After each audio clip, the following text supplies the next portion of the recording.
morning, and thanks for joining us for the latest episode of the National Security Space Association's Space Time Interview Series. My name is Chris Williams, and I'm honored to serve as chair of the Mormon Center for Space Studies within the association.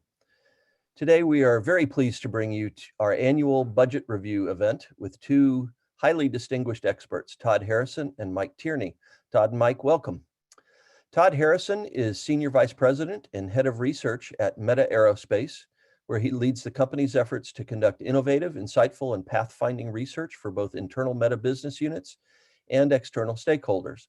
Prior to joining Meta Aerospace in May 22, Mr. Harrison was a senior fellow and the director of the Defense Budget Analysis Project and the Aerospace Security Project at the Center for Strategic and International Studies. At CSIS, he led the center's efforts to provide in-depth, nonpartisan research and analysis of defense funding, space security, and air power issues. Mr. Harrison joined CSIS from the Center for Strategic and Budgetary Assessments, where he was a senior fellow for defense budget studies. We're thrilled to have Todd as an active member of NSSA's Distinguished Board of Advisors as well. Welcome this morning, Todd.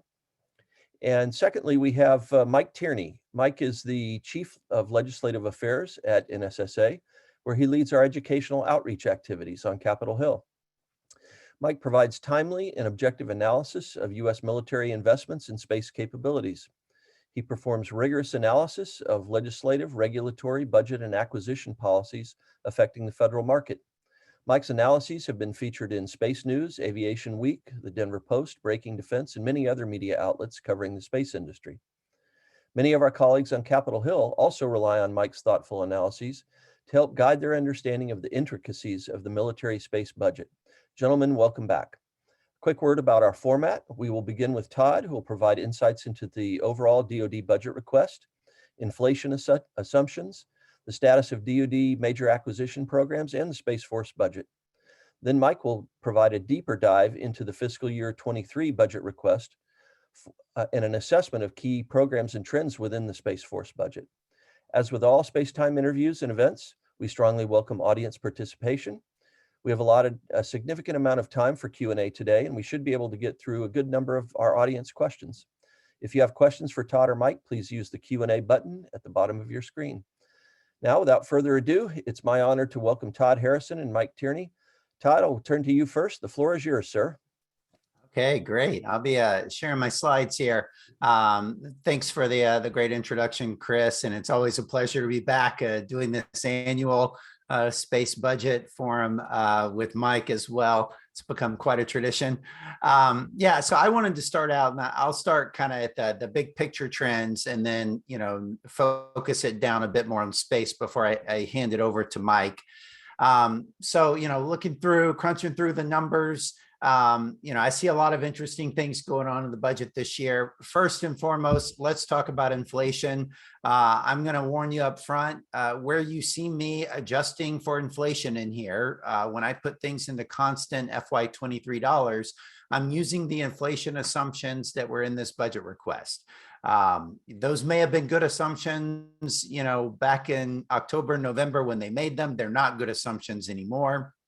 They're not good assumptions about what inflation is actually being experienced right now in fiscal year 22. And they're likely not to be good assumptions about what we're going to experience in FY23, but remains to be seen exactly what that will be. So just take it with a grain of salt that, if you actually believe inflation is going to go down to 2% in FY23, then this is fine. If you think inflation will be higher than 2%, then all the numbers here actually shift down a bit. Todd, if you don't mind, allow me to interrupt you just very briefly to let our audience know that both Todd's slides and Mike's slides will be placed on the NSSA website. So instead of breaking your pencil lead trying to take notes as we go, these materials will be available within the next 24 or 48 hours on the website. Forgive the interruption, Todd. Oh, yeah. Yeah, no, absolutely. I should have said that too. So with the inflation, caveat aside here, let's take a look at the overall DoD numbers. So this chart on the left here, this shows total DoD budget over time. The green line here I put for reference is active duty end strength. And so, of course, the long-term trend over about the past 40 years has been that the budget has gone up while in strength has remained relatively low.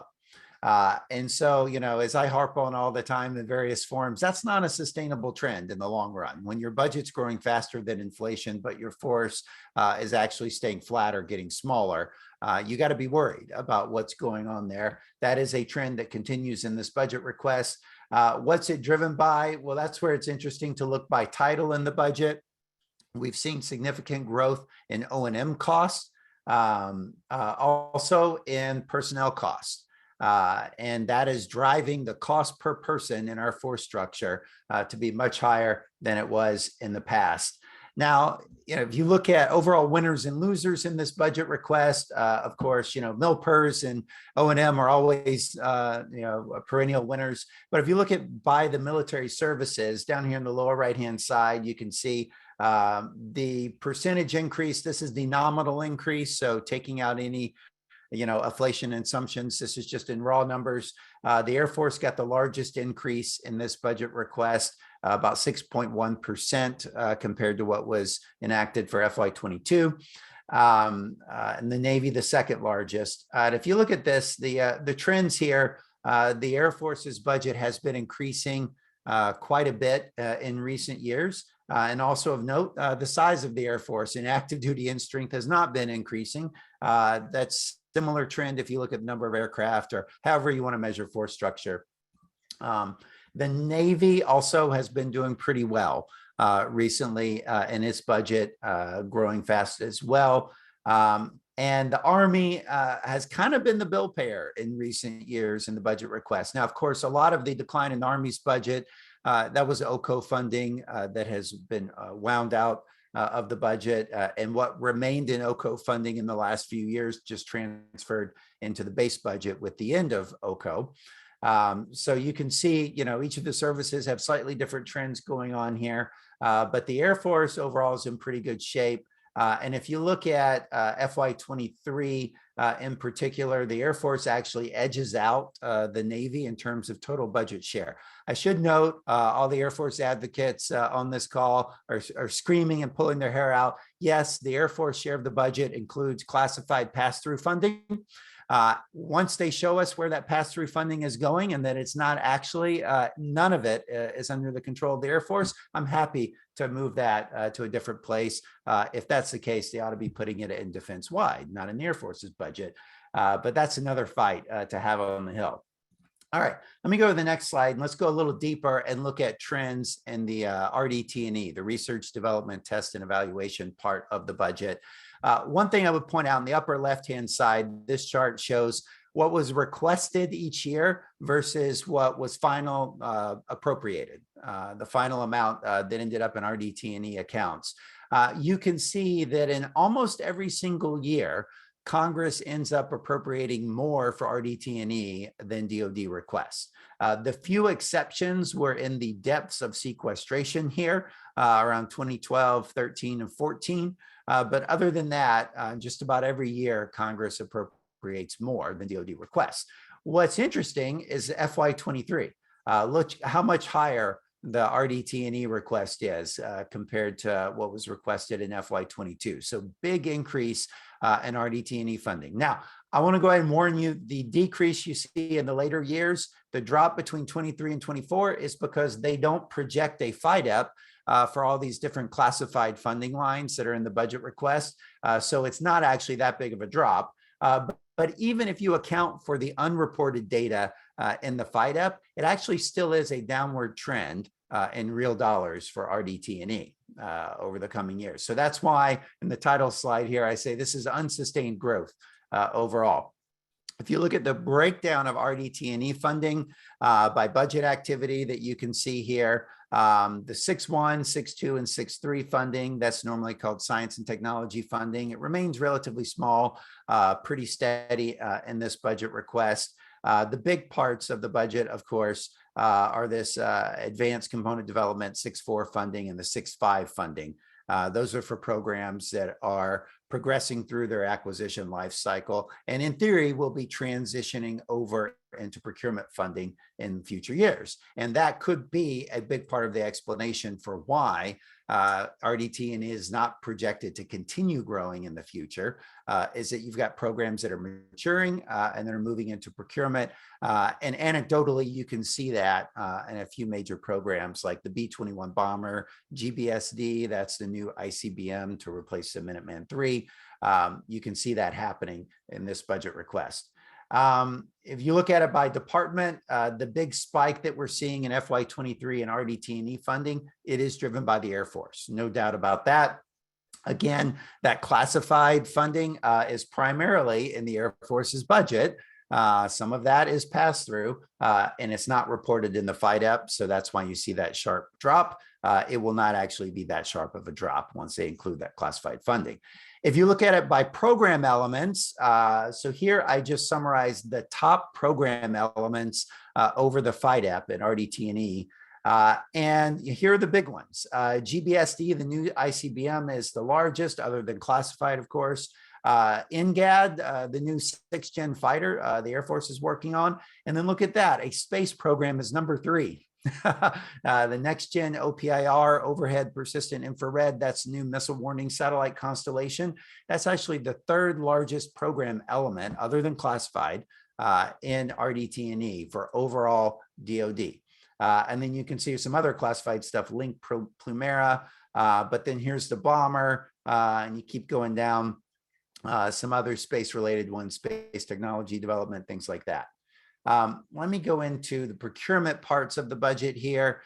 So again, similar trend with procurement that Congress tends to enact more funding than DoD requests each year. There are some exceptions in the sequestration years. But other than that, Congress tends to plus up that procurement funding. And of course, the big plus ups you see here were driven by war-related funding that was not in the original budget request, but later came in a separate OCO request. You look at it by military department, the Navy is getting the largest share of procurement funding overall. That's driven by shipbuilding programs, really. The Air Force is second largest. Again, there's that drop here between 23 and 24 because classified procurement programs, which are predominantly in the Air Force, are not included. You look at it by category. I'll point out one interesting thing here that I always like to look at is aircraft procurement funding over the FYDP. It had been for almost a decade that the Navy was getting more aircraft procurement funding than the Air Force, which is kind of weird.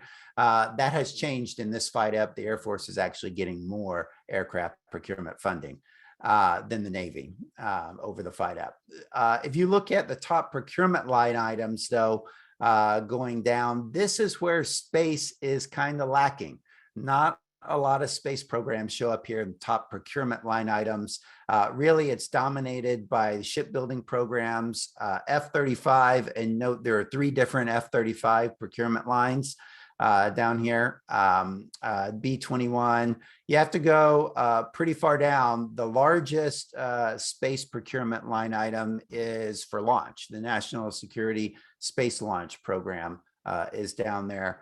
And then, the next space program is really far down the list after that. All right. Oh, not showing up here. My space is not showing up. But yeah, so, if you look more detail into the space part of the Space Force part of the budget request, you see that the Space Force's funding is increasing significantly from what was enacted in FY22 to what is being requested in FY23. It's over almost $7 billion increase. The important thing to note there is it's some of it is actual new funding. Some of it is growth in existing programs, but a fair amount of it, almost half, not quite half, is transfers from other parts of the DoD budget, funding that was already planned and being spent in other areas. The biggest is actually in MILPERS. So the Space Force in FY22 still did not have its own MILPERS account for military personnel funding. That was being paid for out of the Air Force. Now that's actually being transferred in FY23 to a separate MILPERS Space Force account. And so that is about $1 billion a year, each year over the FYDP. Also, we see the Space Development Agency funding lines getting transferred into the Space Force's budget. Those had previously been in defense-wide accounts because the Space Development Agency fell under the Office of the Secretary of Defense. Now it is moving over to FY23 to fall under the Space Force, which was mandated previously by Congress that this would happen. And so that adds about another $2 billion in funding. So some of that was for launch programs. Some of it was for development of the transport and the missile sensing layers of the architecture. But Mike will be able to go into more detail on that. Apologies that my Space Force chart is not showing up. If I can get it to show up, we can come back to it later. But with that, why don't I hand it over to you, Mike, and you can take it from there. Todd, you need to unmute. Can you hear me now? Yes. Wonderful. Can you see my screen? Can you see the title screen? Awesome. So thanks, Todd. I appreciate the lead in here. Certainly a lot of the stuff that Todd just ended off on is what we'll be covering. The purpose of my section is to kind of give a sense about what that 23 request is for the DoD space portion. This includes USSF, the Space Force, but also where are those investments that reside outside of the Space Force still, and we'll provide a little bit of detail on that. But kind of in big overview, the themes and highlights, the big news item, right, is a $6.6 billion increase in fiscal year 23 requests, as Todd alluded to, over the fiscal 22 enacted. That is largely driven, as Todd said, as we have on this chart here. Transfers equaled about $3 billion, $2.9 billion here you see. But then there was also some organic growth, right, in terms of just direct new funding that accounts for some of this delta of the 6.5. Things, new investments that we'll get into in more detail in terms of missile warning and missile tracking, in addition to the work that being done by SDA, Space Development Agency, and on things like Next Gen OPIR. There is additional new missile warning and missile tracking funding that is accounting for some of that 6.6 billion. And then as Todd also mentioned, the USSF budget, the organic programs that have been funded year after year, whether it's launch, Next Gen OPIR, GPS, protected comms, some of those also have just organic year-over-year growth that is reflected in this big jump from 18 billion to 24.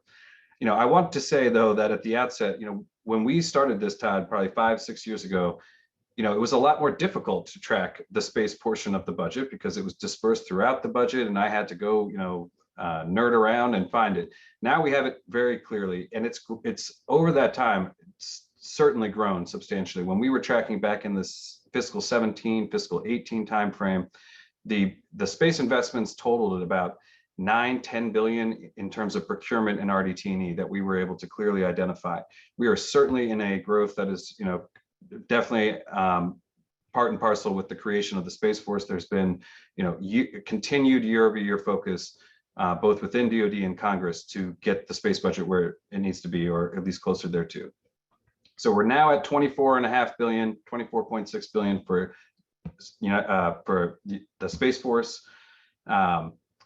Again, the major theme is missile warning and missile tracking, the space sensing layer, whether it's Next Gen OPIR, Space Development Agency, or these new missile warning and missile tracking lines. A huge focus of the budget is on those, on that specific mission.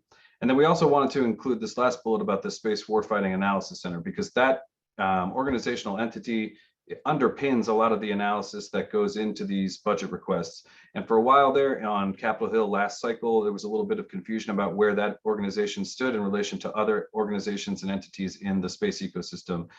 That ultimately sustained in the 22 congressional cycle, and in the fiscal 23 request, we see some substantial support in the request for SWAC over time, nearly 430 million over the FYDP.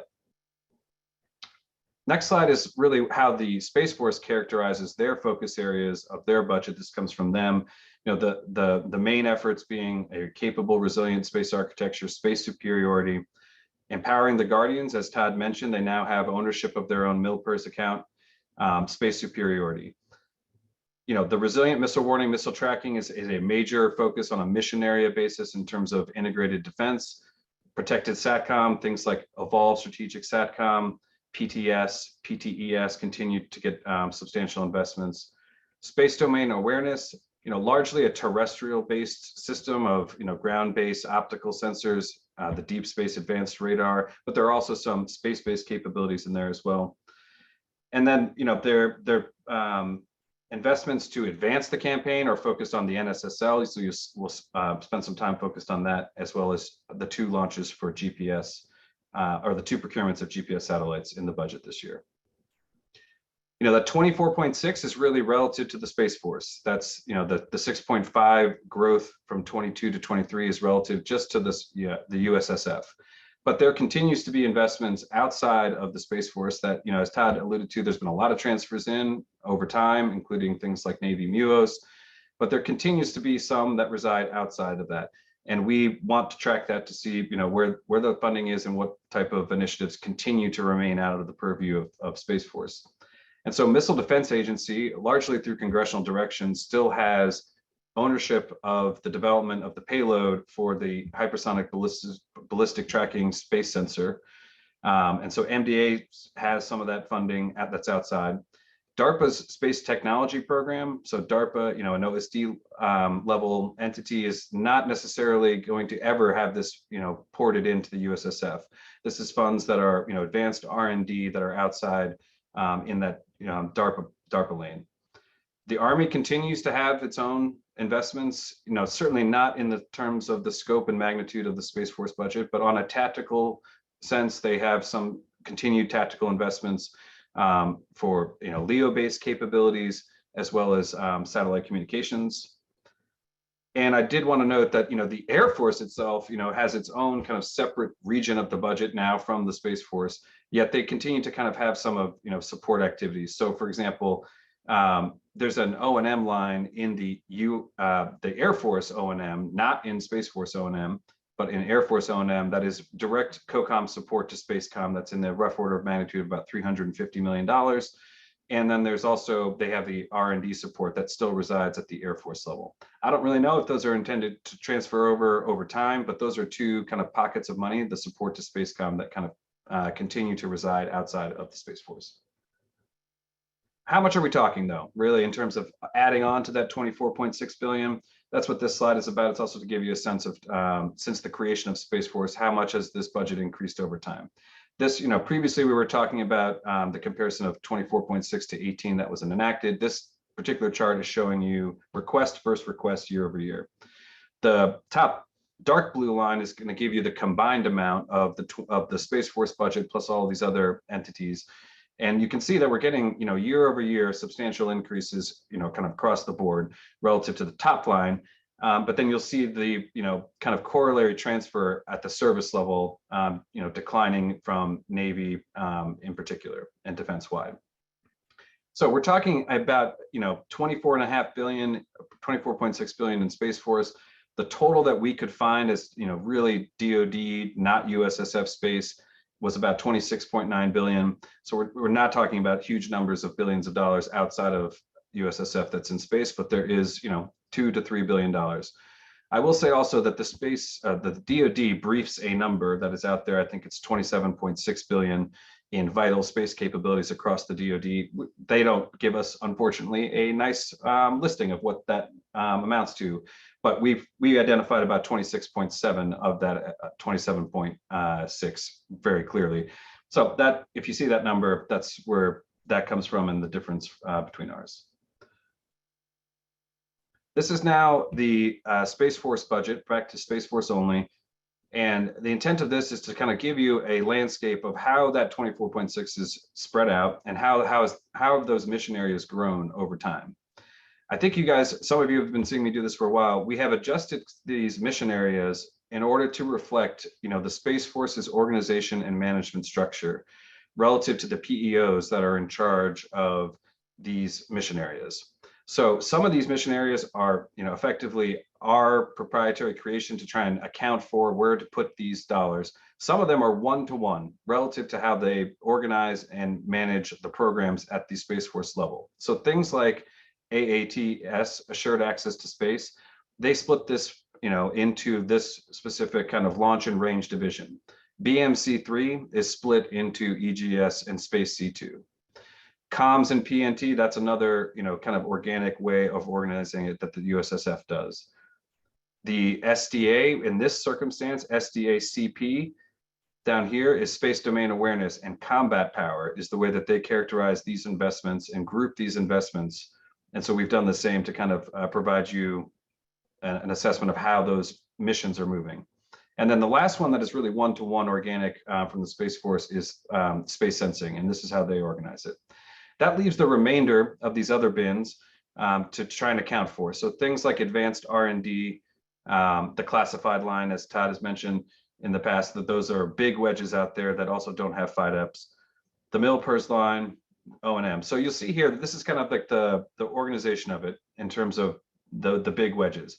Classified is 6 billion.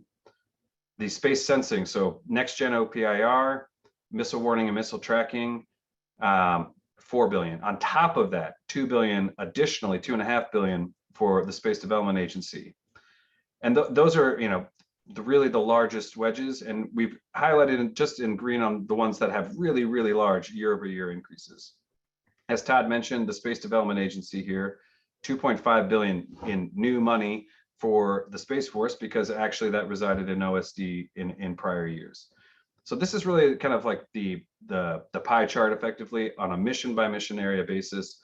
As we said, we'll post the slides on the right. We have a little bit of highlights kind of in each of those mission areas. What are some of the major investments? For example, the comms and PNT investment here of 3.5 billion. That's funding the procurement of 2 GPS-3 follow-ons.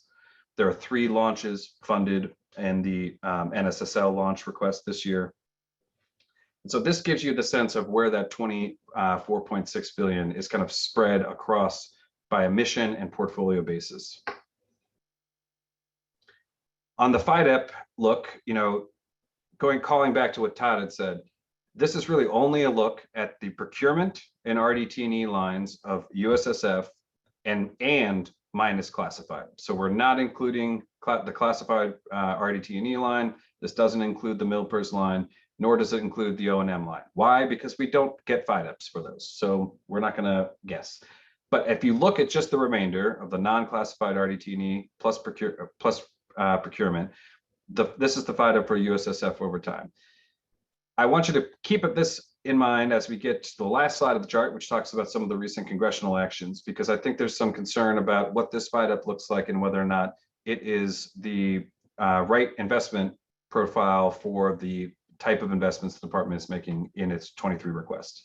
Certainly the House appropriators have some concerns about whether or not this is accurate. I think we all know that FIDEPs generally have, a degree of funny money to them, but there is now some, congressional oversight concern, I think, about whether the level of fidelity in the FIDEP. You can see though, in the 23 requests, we're at 13.6 of what we can track in this manner. And that does increase over time, in the out years, but we do see a level loading. And I think that's particularly where the concern, or declining over time, where the House comes from, given the nature of the investments that they see the department looking to make. A declining FIDEP in 3 or 4 years is not likely. So I'm going to do a little bit of a deep dive on the Space Development Agency, because as Todd mentioned, that's a big portion of the transfer, a big portion of the narrative, frankly. We've been doing this for many years, prior to the Space Force being even in existence. Then, Space Development Agency was created, and there was some consideration and doubt whether or not that would sustain. Well, certainly it has, and Congress is fully supportive. And this budget request, puts all the chips in on Space Development Agency across the FIDEP. There's some major investments. We have collected here on this slide all of the Space Development Agency investments that we're tracking, at least relative to their organic lines, and then plus their role in these new missile warning and missile tracking investments that are supplemental to their organic investments. So I'll go to the next one real quick, because it provides a little bit more description. So this is, the data transport layer is really this 986 space technology development and prototyping. These are just direct ports over from last year. These were OSD lines. These are now Space Force lines this year, again, contributing to that large increase. SDA does have its own launch procurement line specifically in the USSF budget now, and it's funding 3 launches through the NSSL at 314.2 million. I just want to juxtapose that because, you know, the investment for launch funds, I believe it's 3 national security launches at the NSSL line at 1.1 billion. And then at SDA, they get 314 million to leverage the NSSL launch enterprise to for three SDA launches. This is something where Congress has basically dictated that SDA needs to use the NSSL launch enterprise for all of the reasons that Congress has vested in the NSSL launch enterprise. And, you know, this 314 million is to leverage the NSSL enterprise to get the SDA constellation up. There's also, again, additional SDA investment in new missile warning and missile tracking lines that were not in the 22 request. These are new lines in the 23 request. They're not new initiatives that just came out of nowhere. There's been long analysis to whether or not to invest in these, and they made it through the cut line in 23. And, you know, the Space Development Agency has a specific role in that investment for the LEO portion thereof. So they have a kind of dedicated LEO line. It doesn't say SDA, but, you know, that is really the SDA line. And there's a combined ground line that there's a LEO portion that is really kind of attributable to the SDA's role in that architecture. You know, the next largest kind of big bogey is Next Gen OPIR. I think when Todd was briefing it, it was, you know, the RDT&E program that was in the DoD. Right there at the top is Next Gen OPIR. We're talking about 3.5 billion in just its organic line. You know, I will say Congress had dictated in their 22 authorization at the end of the congressional cycle last year. They told the department to organize the Next Gen OPIR budget request in a particular manner to split up the geo, polar, and ground initiatives into their own specific program elements, rather than putting them into a big program element and having them as subordinate projects. The 23 requests did not actually align to that guidance, but it does acknowledge the guidance and say that, you know, beginning in fiscal 24, they will start aligning to that new budget architecture. I will also say, though, that in our intervening marks that we've had since the request came out, HASC in the Defense Authorization Act and both HAC-D and the Appropriations Bill did it for them in 23 and split the line up in their marks. So that is likely to probably stick given the consistent congressional direction on that over a couple cycles, but then we should see that adopted in the future budget requests by the department. The SWAC recommended kind of a SWAC-based analysis is what generated this new investment in the missile warning and missile tracking. We're talking about 135 LEO and 16 MEO satellites working through an integrated ground solution. And these are really the new investments in the 23 requests. 500 million for the LEO line, 140 for the MEO line, and, you know, 400 split both ways on the ground, mostly for the LEO. So that was a major new investment in the space sensing mission. Again, some of that is led by SDA, the MEO portion of that investment led by SSC. This is, again, more of a detail on Next Gen OPIR. You know, block 0, we're talking about 3 geo satellites and 2 polar. What Congress wants them to do is basically split those into their own lines rather than having this giant Next Gen OPIR line give us a block 3 geo line, give us a block 0 polar line. From a timeline perspective, we're looking at geo satellites by 25 and polar satellites by fiscal 28. These are the missile warning and missile tracking lines combined. This is why we're talking about $1 billion of a new missile warning and missile tracking funding, again, on top of Next Gen OPIR, again, on top of SDA. These are the new $1 billion relative to the 135 LEO satellites and 16 MEOs. So we're talking about $1 billion in 23 that is sustained, you know, legitimately across the FIDEP. You know, as far as we can tell, that's likely to stick given the need and the mission that's supporting. You know, the remainder of this deck is going to go through each one of the mission areas, effectively highlighting, what the major investments are. I'm just going to really kind of quickly go through some of what those major ones are. And then you guys can look at the slides in your own time, because I do want to get to the congressional side to kind of provide a little bit of closing context on how Congress is viewing this request. But as I said, the NSSL line is funding 3 national security launches at 1.1 billion. I'd also note that the 23 requests, despite kind of consistent congressional guidance on not the NSSL class of launches, but on the small launch market relative to responsive space capabilities, Congress has consistently directed the department to invest in that from a launch perspective. The 23 request does not invest as directed. And so we've seen in the House Armed Services Committee, NDAA, and the House Appropriations Committee, Mark, continuing to fund those and continued direction to press the department to get on board with investing in the kind of responsive launch, responsive space mission, in addition to the NSSL organic capability. On the comms and PNT side, the comms investments are really largely driven by the protected SATCOM, so ESSS, Evolved Strategic SATCOM, PTES, Protected Tactical Enterprise Service, and PTS, the Protected Tactical Service. Those are really the bulk of the investments. These, in many ways, the follow-on to the AEHF constellation. There are some, new investments that we saw for the first time into WGS, RDT&E. WGS has kind of been dormant. The wideband global SATCOM capability, so wideband comms for the department, government-owned and operated capability, government-owned and operated satellites. There's a little bit of a new RDT investment to sustain some of those activities. And on PNT, Big Brock is on the procurement side in the USSF budget, the acquisition of 2 follow-on satellites. BMC3, this is going to be the mission area that invests in enterprise ground services. Enterprise ground services is the initiative of the department to kind of streamline a little bit on, if down the road, the ground operations for satellite control and kind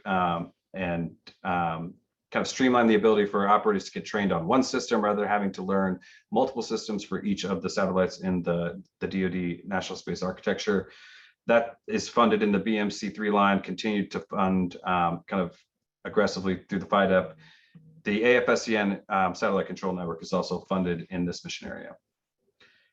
We had to find a bin to put all these advanced R&D projects that kind of don't fit into one of these missions directly or covers a number of missions. That's really what this advanced R&D bin is about, just kind of solutions that maybe kind of cross some of these mission areas. And it's not an insignificant amount of funding relative to those types of investments that kind of don't really pin down to one of the mission areas. Space domain awareness and combat power. This space domain awareness is something we hear as a major priority from USSF officials and DoD officials. I think largely it's when you look at the unclassified budget, it's somewhat surprising to folks when they see what is in the unclassified budget for space domain awareness for the Space Force, because it's largely investments in ground-based capabilities like the Deep Space Advanced Radar, the ground-based optical, but there is 105 million for Silent Barker, which is a joint Space Force NRO program that is a follow-on to SBSS, which is a space-based space domain awareness capability kind of owned and operated by the government. There wasn't a ton of visibility into commercial space domain awareness money in the budget. There's a reference to some investments, but there's not really, certainly in terms of scope and dedication, a place to look for that says this is where they're investing in commercial space domain awareness. It's largely the kind of organic capabilities owned and operated, both ground-based and space-based. Space domain awareness. So this is the remainder of that mission area. In addition to space domain awareness, they group at the PEO level kind of the combat power, so space electronic warfare, and we also put the space test program into this bin as well. There's some substantial organizational investments that continue to percolate in the budget, things like the SWAC, the Space RCO, and then the acquisition workforce has its own budget element as well. So those investments kind of continue to sustain, particularly the Space Warfighting Analysis Center, which we covered at the beginning. So we've kind of come to the point where we've got 2 congressional marks now to kind of look at and see what is the perception of some of this request that we just went through on Capitol Hill. And, by our analysis, they're getting a little bit less than the request. So both committees kind of gave just a slight shave to the overall 24.6 request. We have HASC at 24.3 and HACD at 24.2. Both realign the next gen OPIR funding with clear direction in their funding tables, as we discussed earlier.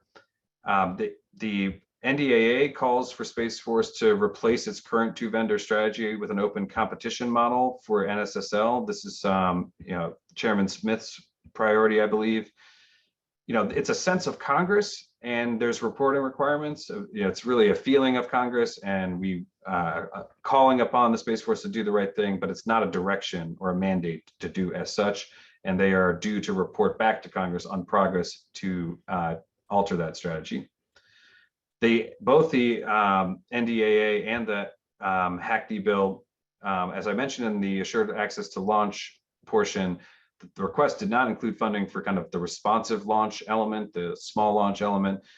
Both the NDAA in the 23 cycle and the appropriations bill provide substantial funding and guidance to continue that effort. But the one thing I really want to kind of highlight on is, there was some substantial concern from the HACD about the future projections for the budget. They state pretty clearly and scathingly, to a certain extent, that the Space Force's, quote, ambitious plans for new architectures, programs, and mission areas do not appear to be backed up with credible budget projections in the out years. It cautions USSF against starting more programs than it can afford, notes the lack of credible 5-year budget raises fundamental questions about whether any serious analysis or long-term planning has been done. And the budget request fails to clearly communicate the full funding and programmatic implications. So, work to be done, right, in terms of convincing Congress that the work of the Space Warfighting Analysis Center and that the investments that are underlying this 23 request now and in the out years are, the right credible budget projections for what the service needs. So that's certainly going to be something that the Space Force needs to respond to, and we'll be seeing if it's echoed in any of the remaining marks.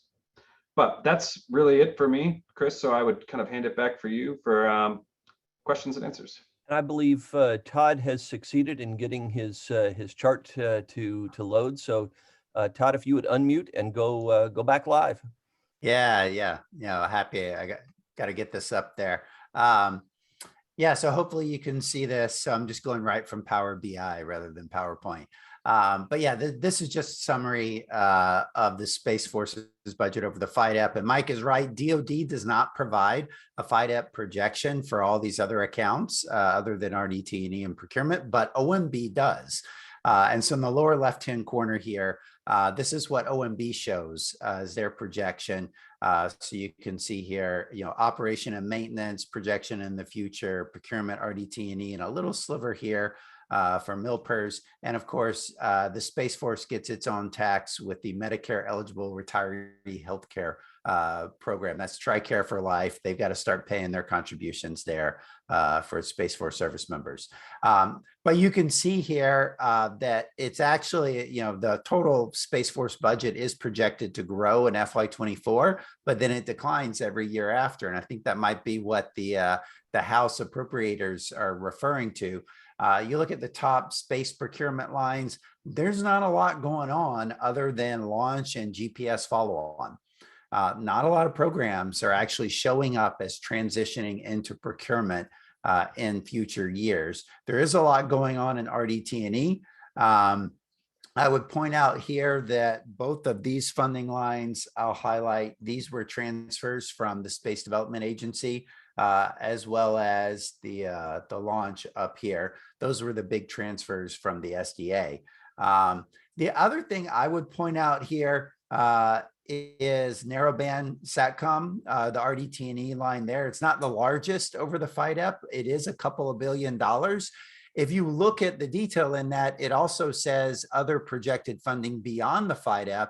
It actually totals about $4.7 billion that they have planned for in this budget, the FIDEP and beyond, to buy 2 MUO satellites. So that's one of those things that, I scratch my head and say they're trying to transition to more resilient architectures. They're trying to better leverage commercial. That is an example of them putting in a funding wedge that says the exact opposite, that they're going back to their old way of doing business, building these big Battlestar Galactica DoD unique satellites, where for $4.7 billion, you could actually buy the company Iridium and take them private. You could literally buy all their assets, all their people, all their ground stations for less than what they're planning to spend for 2 MUO satellites. So I'll get off my soapbox there, but yeah, there are a lot of interesting contradictions here in the budget. Nowhere up here do you see large funding lines investing in commercial space capabilities. So I think that's something that, that Congress will be digging into more. And certainly from the industry perspective, that's something where you got to be asking yourself, how serious are they about leveraging advances in commercial space technologies? Well, those are two fantastic presentations. Thank you both very, very much. Let's turn to some Q&As, and I'll kick it off. We do have a few questions from our audience as well that we'll get to in just a moment. But let me first start with Todd. Looking into your crystal ball, how much do you think will be appropriated for the overall defense budget in FY23? And how do you think national security space will fare in that overall amount?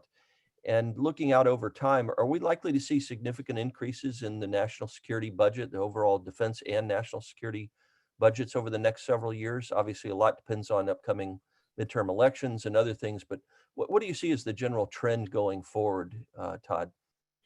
Yeah, so obviously there's this is the art of trying to predict the future here. So there's a lot of uncertainty. What we're seeing out of Congress so far is that the SAS, the Senate Armed Services Committee, they came in, I believe, at 45 billion higher than the request. The HASC, the House Armed Services Committee, they came in at 32 billion, but that was not something that Chairman Smith had initially supported in his mark of the bill. And then you've got the House appropriators. They came in at basically the level of the budget request. Now, all of those are just through committee. They're not through the full chambers yet.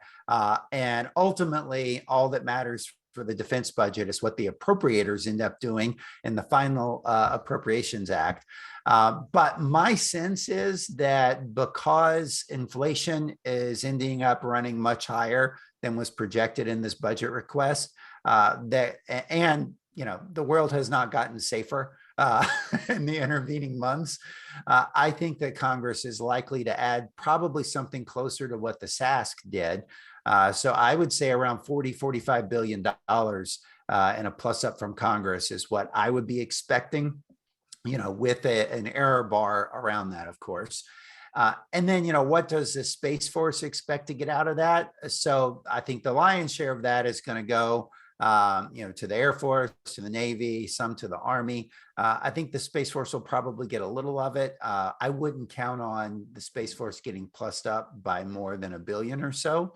And some of that, it'll be a matter of, the priorities of the small group of folks on the, appropriations defense subcommittees who are in the room when they make those final calls about what gets plussed up and what doesn't.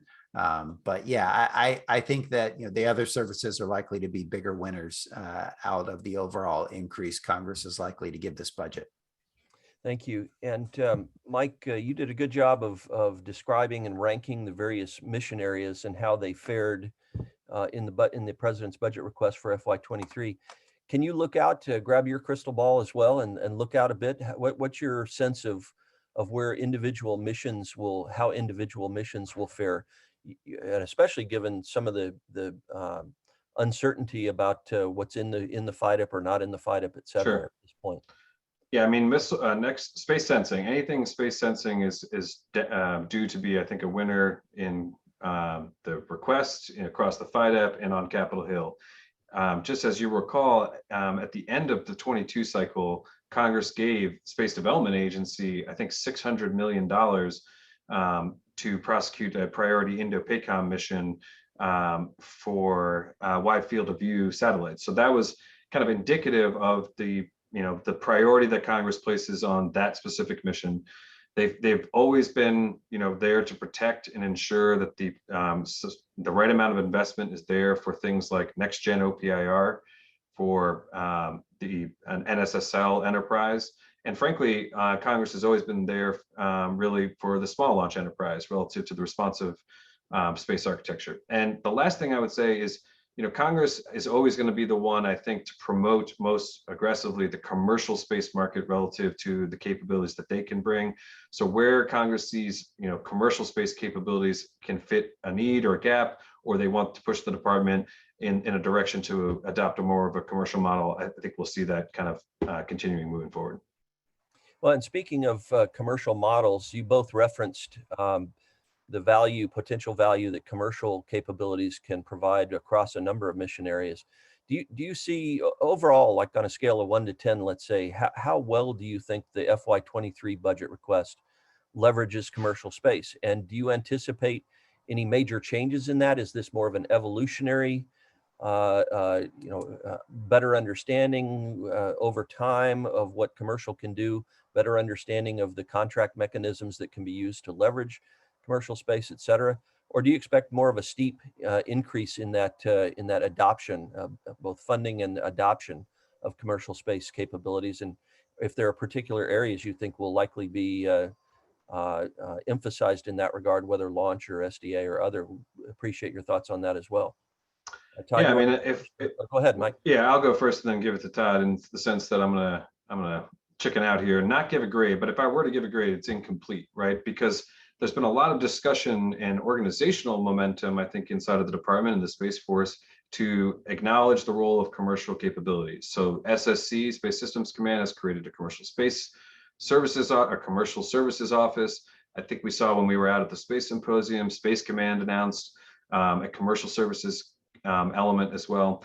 But when you look at the budget, the organic capabilities that they're researching, developing, procuring, and sustaining are largely still those organic government-owned and operated capabilities. So I think that we have to give them, I think, a little bit more time in terms of they continue to say the right things about where commercial can play. And the last thing I would just want to clarify is that I think this is a definitional issue as well. When people in industry say they want the government to do things commercially, I think that means something different than when the government says that they're going to go act commercially.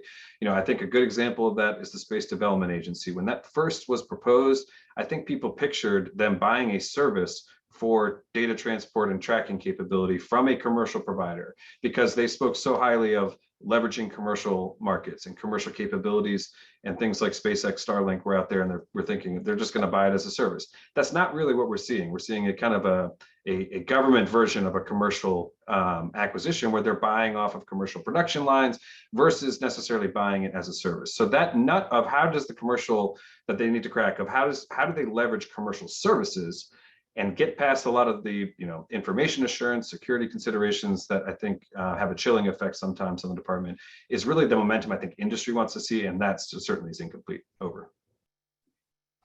Yeah, no, if I could jump in here. I don't know about a numerical scale of grading them, but it would be low. Continuing what Mike said, they're saying the right things. They're talking about leveraging commercial, but it's not always clear what they mean, and if they mean it in the same way that commercial industry means it, right? So I think that there's a bit of a disconnect there, but also it's not reflected in the budget. It's just not. A lot of the things they talk about, they're not actually doing in large quantities. I'll say that the NRO, separate from the Space Force, is doing a pretty good job of leaning into commercial. And we've seen some big contract awards come out there. We can't track that budget because it's all classified, but we can see what they choose to release in terms of contract awards. And they're really leveraging commercial space capabilities for ISR. There's a lot more the Space Force could be doing, especially in terms of space domain awareness, better ways to access launch, like the House Armed Services Committee is pushing them to do. You don't have to lock yourself into a duopoly, which is what their current acquisition strategy, like the EELV acquisition strategy decades before it, that's what it essentially does, is locks you into a 5-year duopoly. They could open that up, and you may have other launch companies like Blue Origin and others, becoming operational here in the near future. So why limit yourself? Go with the best provider, best value. So I think that there's still a lot that needs to be done to move past from saying the right things at SSC to actually budgeting for it and executing on it. Thank you very much. Both of you mentioned the various actions that have been taken by different committees in Congress, the Congressional Defense Committees, Oversight Committees, and you both in particular referenced some of the language that was included in the report to accompany the House Appropriations DoD bill for FY23. And I'm just going to read one sentence from that. You all are familiar with it. The committee reiterates its expectation that the Space Force's plans and programs must be based on rigorous technical analysis, matched with executable plans, resourced by realistic budgets. Do you think that's a fair comment to do? The implication is that is not being done today. And to what extent do you think that's a fair criticism, or should we assume that this is obviously a work in progress and they're getting better at it, et cetera? Just be patient. How much credence do you put in that the fairly tough assessment that was issued by the House Appropriations Defense Subcommittee? So, I mean, I don't want to speak for my knowledge. So I would have to trust that department when it says, that the Space Warfighting Analysis Center, which underpinned a lot of the analysis in this 23 request, specifically on a space sensing standpoint, from the missile warning, missile tracking standpoint, the department would say that's absolutely unfair. We have, a dedicated organization. We did this rigorous analysis. But what I see this as an opportunity, right? The Congress is telling the department, put your money where your mouth is, invest in these capabilities over the FIDEP. And we have seen the Congress has been abundantly supportive of the national security space enterprise over the last 5-6 years. The whole creation of the Space Force, they generally are giving the department what they need and more on this mission. So it's almost, to me, the Congress saying, look, you need to be more rigorous so that we can give you the money that you need, right? And we're not seeing that. So that's me trying to spin it into a positive, to say that this is an opportunity, I think, for the department to really kind of, accept the offer here from Congress to start putting, the realistic FIDEP that we think underpins these large investments over. Yeah, Todd? Yeah, no, I hope that the Department of the Air Force overall, and the Secretary of the Air Force's office, I hope they really take that criticism to heart, because what it really means for them is they got to show their homework better. I know they're doing the work behind the scenes, right? And there are a couple of problems. Sometimes that work doesn't make it out. It doesn't get cleared for them to go and brief folks on the Hill who need to be briefed. Also, sometimes the analysis that they're doing is out of sync with the budget submission process. So you may be sending over a budget request in a FIDEP that is outdated according to your own analysis that you've already done, because that you're changing it in Palm 24. Right. And so then they get into they can't talk about Palm 24 with Congress while they're still considering PB 23. Right. And Palm 24 hasn't been approved by anyone yet. So, they've got problems like that they've got to work through if they want their partners on the Hill, and they ought to view them as partners. If they want them to come along with what they're trying to do, they got to show their homework, and they got to communicate where things are in flux as best they can. So we have time, I think, for 2 additional questions from our audience. One says, in your opinion, does the FY23 FIDEP data support the DoD statement of modernization over sustainment? So you are welcome to answer that. Todd, yeah, I mean, Mike, go first, please. Yeah, I mean, I think I would say it is supported, maybe not necessarily by the FIDEP, but certainly in the 23 request. It's much more in terms of modernization, RDT&E, development of future capabilities. That next tranche, as Todd pointed out, not a lot of procurement of articles of space vehicles or things like that. So it is largely, I think, in that developmental phase. even if you look at, like the O&M funding, it's relatively stable as you look at it from year to year. So certainly from a proportionate standpoint, in terms of where the focus is, it's definitely on developing that next generation of capabilities in each of those mission areas I described earlier. Yeah, I would say largely for the Space Force, they actually are prioritizing modernization over sustainment. There are a few areas like in narrowband SATCOM where it looks like they're investing in sustaining a legacy constellation, which I would question the judgment on that. But on the whole, I think that there's a lot going into modernization here and trying to develop the new capabilities so that they can procure them in quantity in the future. But let me back up more broadly with DoD. I think it's a mixed message about modernization over sustainment. I think the Air Force is absolutely leaning into modernization. And part of it is you see, what are they giving up, right? They're proposing retiring a lot of legacy aircraft. The Navy, I think, is also leaning into it, maybe not as much as the Air Force. The Marine Corps is definitely leaning into modernization. The Army's not.